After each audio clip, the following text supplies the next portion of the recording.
on the board and I had seen the valiancy of her work, and I was like, I could never fill your shoes. And but she convinced me after a while that I didn't need to fill her shoes. She wanted something different, and she wanted what I had to bring. And so it was very, very humbling. So I am now there, and in all of this work, I connected with Engage Together, a really mastermind organization working on how do we identify the gaps in our systems, how do we challenge them and change them in a way that we can create a really strong safety net where people won't fall through the cracks. So when Karen was starting this thing in Minnesota, that was super exciting. You know, Engage Together came along. They have a whole business track for how to engage businesses. They're masterful at just engaging people wherever they're at. So I'm like, we can build, I started to see it, we can build a network just as strong as the trafficking network. We can do it. We can do it. I just started to believe it. Just continue to work inside work inside the systems, because that was what I knew, and still trying to work on bringing people together here locally, and all of the agency to agency competition, and this is my jurisdiction, that's your jurisdiction issues, the different laws that create fractures in our systems, and just overwhelmed and feeling like this could be a lifetime of work and we might still be where we're at. And then I met Rotary. After I did this symposium that Karen led, we were invited, I was invited as executive director of Veronica's Voice to go speak to local Rotary Club, who made me an honorary member, and which was a huge honor. So I was like, I would never get selected to be a Rotarian, but they made me an honorary member. So I got to kind of learn from them, what does it mean to be a Rotarian, and how do we, at the global level, what does that look like? And then our District 5710, led by Governor Farron Barr, who is here, they started a committee just for looking at policies. And I started to see, oh, when legislators hear from Rotarians, they perk up a little differently than when they hear from advocate Lucy Blue. Right? There's a lot of influence, a lot of respect. And so started seeing some real movement happening in our district, saw our Attorney General's office respond differently than he had before. And which was very, very exciting. We have a human trafficking advisory board here under our Attorney General, and he is a great servant of the people, and his constituency, rightfully so, is very important to him. Rotarians as a constituency means a lot at a local level. So that has been very exciting. I'm saying this because you guys are getting ready to do a strategic direction thing. Then I'm learning as I continue to go in Rotary. Our Leawood Rotary Club, Leawood's a city here. They had started their own local committee within their Rotary Club for themselves as Rotarians to educate themselves and figure out how to get involved better in their community. They were doing an assessment for figuring all this out, which was extremely exciting. And then they hosted a conference, a local conference. It was extremely well attended, as was yours, Karen. And so that's continued to build this synergy. So with all of the work that I had done and partnership with other people much smarter than me, who had tools and resources to do major projects with data analysis and data inclusion and intel, and trying to really disrupt the criminal activities of trafficking, started bringing those people together and saying, what if we could create some type of technical assistance to come alongside Rotary and really help explode their ability to be able to be a network that, like the trafficking network, can find you no matter where you're at. And can step in and disrupt what would be targeted to destroy our community, can disrupt it to heal, to repair, to heal, restore community in a way that it can't happen again. And I got So excited about Rotary. Got to meet Simon John and learn about Ragus, and I'm probably saying that wrong, and the tools that they have created. It's just been really, really exciting. So our district allowed us to continue dreaming. Under Farron's leadership, Patty Mellard, she's had a lot of experience in writing global grants, and she came alongside and partnered with us and sincerely just allowed us to dream. And so we had 2 local clubs who stepped into this dream with this team of organizations. and we have a global grant that has been submitted in partnership with a club in Taipei, which I can't even tell you how much that excites me. So just celebrate from afar with me. This is very exciting. Team Veronica's Voice is not what I called this. It is what the team called this. So Veronica's Voice, again, it's a 21-year-old organization dedicated to empowering women to exit from a life of commercial sexual exploitation. We do a lot of education and prevention work, a lot of advocacy work at the national, state, local levels. We have a demand reduction program that is targeted for buyers of sex acts that we do in collaboration with law enforcement and local community. And so we're seeking to eradicate this thing in our lifetime. And because of what I have learned about Rotary, I actually believe that I can still see it in my lifetime, even though I am 54. So I just want to introduce this concept to you guys today so that you are aware of it as we have had discussions and made plans.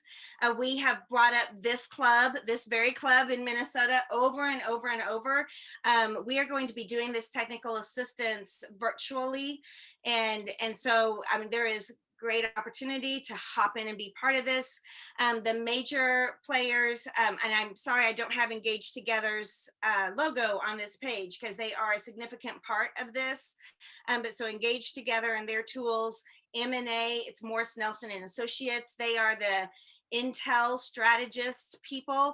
Midwest Logic and Click, they are our data people. So we have licenses from Click, and those of you who know who they are one of the world's largest data privacy companies, and you're getting a huge layperson's terms here for this because they got to put it in a way that Lucy can understand. But they work with global banks, global medical systems, and that type of thing to be able to gather their data and keep that data safe. So they are partnered with us in building our data system that we started out using to be able to identify services, but because those that we serve have so much information about who has harmed them, we are also using that same information to also track and disrupt the movement of traffickers in our communities. So we want to dismantle this thing. We want to heal those who are vulnerable. We want to provide preventive services. We want to address this through restorative services rather than a criminal process that just repeats the cycle. Oh, and it didn't go to the next. Oh, here we go.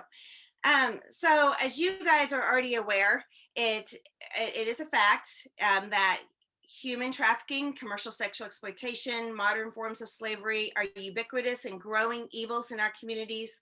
They are everywhere that we go. And we are assuming, and I say believing and knowing that eradicating trafficking and exploitation is indeed possible. It's only possible through whole of society community engagement, through a carefully designed task force action. Rotary has the will, the influence, the global presence, the community impact to promote the awareness, the desire, the knowledge, and the ability to serve as catalyst for a networked community, coalition, and task forces worldwide. So building and implementing community coalitions and task forces requires effective training and technical assistance, guidance while doing. So we will be using a train the trainer approach. And we will be working with Rotary clubs and forming teams that can create a networked global cascade of capacity aligned to swarm and eradicate human trafficking. We use the word swarm based off of the studying of how birds swarm and how it creates a whole new culture as they swarm. You can look it up on YouTube. The preceding assumption, we need to test it, and it needs to be proven as a sound and feasible fact. Okay, we need to prove that we actually can do this and that it can be scaled to the nation and the world. So our goal is to resource and implement a local pilot here in District 5710, and then use the results in partnership. Oh, this is the wrong district. We had originally spoken with Mumbai, and they are partnering with our district on a grant, but on a different one. The club we're going to be working with is actually in Taipei, but for us to test if this approach works. So during the years of 2019 and 2020, we participated in assessments of trafficking and counter trafficking in the greater Kansas City zone. And we actually went several counties wide in doing this that covered both the two states. We're positioned a little bit like Minneapolis, where we are a bi-state city, but we went all the way an hour west, an hour north, south, and east when we were doing this. So it actually included, I think it was 11 counties. And then based on these assessments, we drew conclusions, and then we applied the 25 categories of human trafficking that were identified by Polaris out of DC. And we overlaid that with our information. And we also overlaid information from our friends at Engage Together. Their formal name is Alliance for Freedom, Restoration, and Justice. We also overlaid it with that as we were drawing our conclusions. And what we concluded was 8 categories of sex trafficking are present in our district. 12 of 17 categories of labor trafficking are present in our district. They're managed by organized crime networks that pose a significant threat to human rights and dignity in our community, to our overall public safety, obviously to our public health, but also to our national security. We also concluded that whether these were managed by crime or not,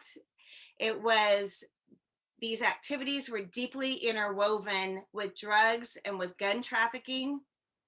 And thus they are intersected with the murder rate in our community, and also intersected with death by opioids and other drugs in our community. So these other crises are also human trafficking crises.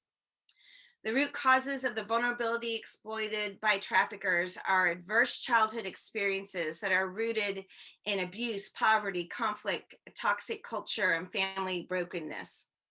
All pillars of effective counter-trafficking action are under-resourced. Victim services, proactive investigation and interdiction, intelligence, community engagement, victim-centered prosecution, they are all operating on shoestrings. They're all exhausted. They all are running out of creative ideas. And this is where Rotarians can come in and infuse new energy, give them new ways to think about how they can grow what they're doing and be more effective in their communities. And most importantly, be better networked together in how they share their resources. These extensive capacity gaps are aggravated by lack of cohesion and community awareness and support, with the result that the whole of the counter-trafficking capacity is much less than the sum of its parts. So we're going to do this pilot, we hope this year. I mean, our global grant has been submitted thanks to the tremendous work of our district leadership. So it was a lot of work to put that together, a lot of communication, even our international partners being very creative in what time of day we were going to get together to meet so we could plan and understand one another and make this a win-win for all of our clubs. So it was really exciting to see how they came together for this, and it just continued to kind of stoke my fire and set my doubter on the shelf. But so we are planning to go ahead and implement this year, and then next year we are going to be documenting all of this, as just like you guys are doing, as we learn, so that we can pass off and make this information accessible for other clubs to implement. So it's a robust timeline here, but we're hoping by 2023, this is something that is scaled more globally. We want to see our Taipei club do the very same thing that we are doing, continue to push it out, to where more clubs are able to be part of this process. So that wraps up my long-winded announcement about the global grant that 5710 has submitted. I'm so glad that our district governor, Farron Barr, is on this call, because if you have questions, he may have better answers than I might, especially if it's anything about the process that we are in as we await the approval for the global grant.